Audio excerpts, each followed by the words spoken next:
England, Brazil. We'll get to Netherlands, Scotland in a second, Stevie. But England against Brazil. No Neymar and the two goalies, Ederson and Alisson, both out as well. For those of us of a certain vintage, it's the Seleção, it's Brazil, it's the 70s, the 80s. It's just probably the best team in the world back then. They're not any longer, are they?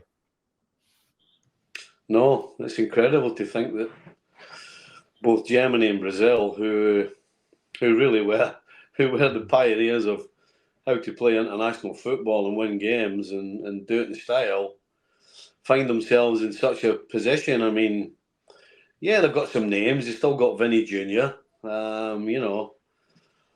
After that, I'm struggling. I mean, who do you want in this? What's probably going to start against England? Who do you want in your team? And right now, there isn't that many. I mean, Rafinha isn't a regular starter for Barcelona. He's probably going to start. Richarlison probably, who might start as well, he's not a fixture at Spurs really. If everybody's 100% fit, I mean, you just go through the team, and you wonder where the superstars are that we've been so used to watching and admiring for so many years. So yeah, they're on a horrible run. I mean, if you want to be positive, they sit in a qualifying position in the qualifiers for the World Cup. But the fact is, they're sixth. I mean, this is a team that, at the worst, should be sitting second behind Argentina, and they're floundering. So yeah, this is not vintage Brazil by a long, long way, and you kind of wonder when we're ever going to see that again. Because are they producing players? Yes, they are. But I tell you what, they're not producing teams. Not right now.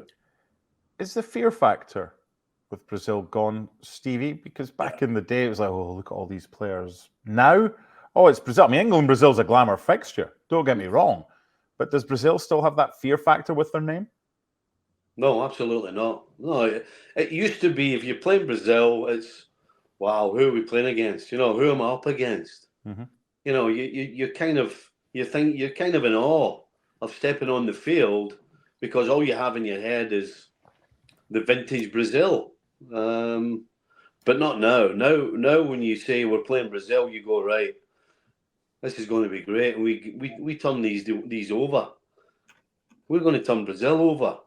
And we should turn Brazil over. I mean, that's kind of the narrative. If you're a player stepping on the field, you have gone from, oh no, what have we done? Let's not poke the bear. Let's just keep it quiet and try and shut things down.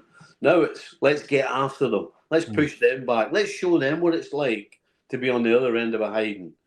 I mean, the narrative has completely turned itself upside down as far as Brazil stepping on a football field. Ryan, as far as England are concerned, no Harry Kane. An ankle problem will keep him out of the Brazil game, but they hope to have him back for the Belgium game in midweek. Who would you pick as the best successor or person who plays when Harry Kane doesn't, between Ivan Toney and Ollie Watkins? Yeah, I mean, I think he's sort of irreplaceable in doing both a striker and like a creative midfielder thing that he does, where he drops deep but also gets on the end of chances. But I think I would go with Watkins of the two. I think he's sort of having, like, I guess because of the existence of Harry Kane, it's easy to forget like how great of a season Watkins is having. Like, his output is like a superstar level thing, and I think it's the main reason why Aston Villa are probably going to finish in the Champions League places this season. So yeah, I think Watkins, and just the style that Villa plays is sort of akin to the way that England tries to play, a more sort of controlled, slower possession style, while I think Brentford are much more direct than England sort of ever are. Maybe against Brazil they'll have to be, but I think Watkins just fits a lot better sort of into the general structure of the team. And then I think Tony's only played a handful of games, but Watkins he's been like truly fantastic. One of the best players in the Premier League this season. Final question about England, Stevie. I know your colours are nailed to the mast with Liverpool, but can you allow yourself an admiring glance to Old Trafford for Kobbie Mainoo, who's in the squad for England, and the talent that he has and what he could become? Oh, absolutely. I mean, with the ball at his feet, I mean, the kid he's playing way beyond his years. way beyond the short time that he's been in the first team, and way beyond the lack of experience that he really does have.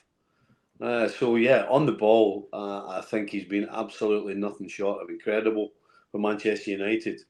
The one question I have is I'm not sure yet what he's like without the ball. You know, a lot of teams have been getting at Manchester United, and you wonder whether it's the actual makeup of their midfield, or you wonder whether it's the individuals defensively that are not able to stop anybody getting through them. So that would be my one question about Manu. You know, without the ball, what does he do defensively? Is he in the right spots? Is he making the right decisions? And having not seen him live on any occasion, it's really hard to pinpoint whether he does do that or not. But on the other side of the coin, with the ball at his feet, I mean, the guy just looks. He knows what he's doing. You know, he makes things look easy. He looks comfortable. He looks the usual line where you can see somebody with the ball at their feet is they make it look so easy, and they have so much time. And he always looks as though he's got time. He always looks as though he's figured it out, where he's playing it, how he's playing it, the pace of the pass, all of those things. He looks to do all these things very comfortably. So yeah, I mean, there's no question. Going forward, he's an England player.